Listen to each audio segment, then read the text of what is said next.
নমস্কার, আমি doctor A.K. Dutta. আমি একজন হোমিওপ্যাথিক চিকিৎসক। আপনারা নিশ্চয়ই লক্ষ্য করেছেন যে শীতটা আসার আগে আর শীতটা যাওয়ার সময় আমাদের এই পরিবেশের টেম্পারেচারে একটা ফ্লাকচুয়েশন হয়।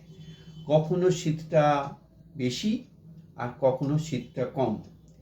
এই টেম্পারেচার ফ্লাকচুয়েশনের জন্যে আমাদের প্রায়শই প্রতি ঘরেই দেখবেন সর্দি, হাঁচি, কাশি, গলা ব্যথা, জ্বর এইসবের প্রবলেম নিয়ে ভুগতে থাকে। এর মধ্যে বেশি আক্রান্ত হয় ছোট ছোট শিশুরা আর বয়স্ক ব্যক্তিরা। মাঝারি বয়সের ছেলেদের আক্রান্তের হার তুলনামূলক কম। তবে এর মূল কারণ হচ্ছে ভাইরাস।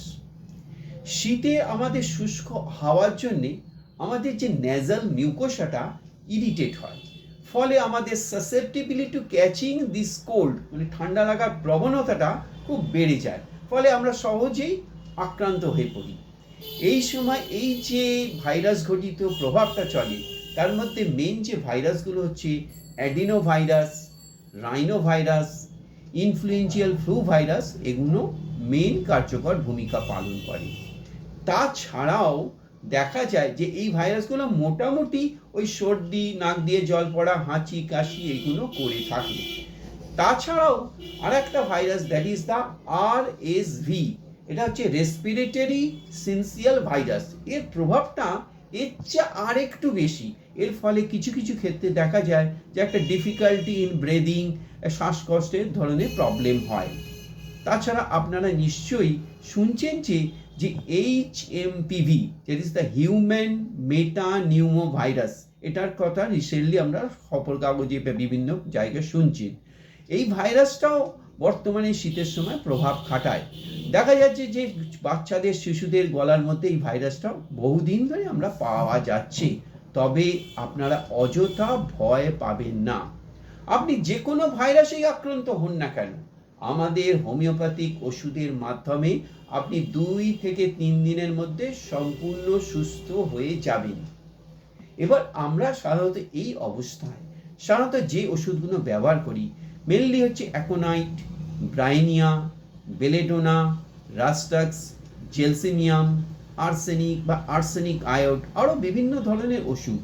তবে যেই ওষুধই করি না কেন, সিমটমসের ওপর ভিত্তি নিরিখেই ওষুধগুলো আমরা দিয়ে থাকি।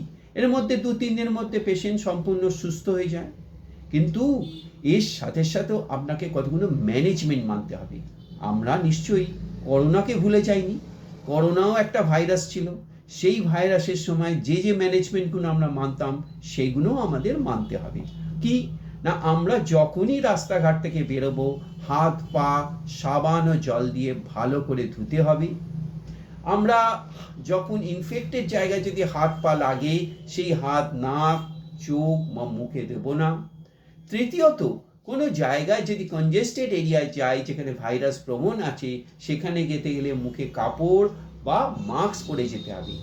এইগুলো যদি আমরা নিয়ম করে মানি, বা বেশি অসুস্থ যদি হই, বাচ্চাকে স্কুলে আমরা পাঠাবো না, আইসোলেশন ফ্রম দ্য হোম রাখবো, বাড়িতে 2-3 দিন থাকবে, এইগুলো যদি আমরা মেনে চলি, তার সঙ্গে যথোপযুক্ত এই যদি ওষুধগুলো খাই, আমরা 2-3 দিনের মধ্যে সম্পূর্ণরূপে সুস্থ হয়ে যাব।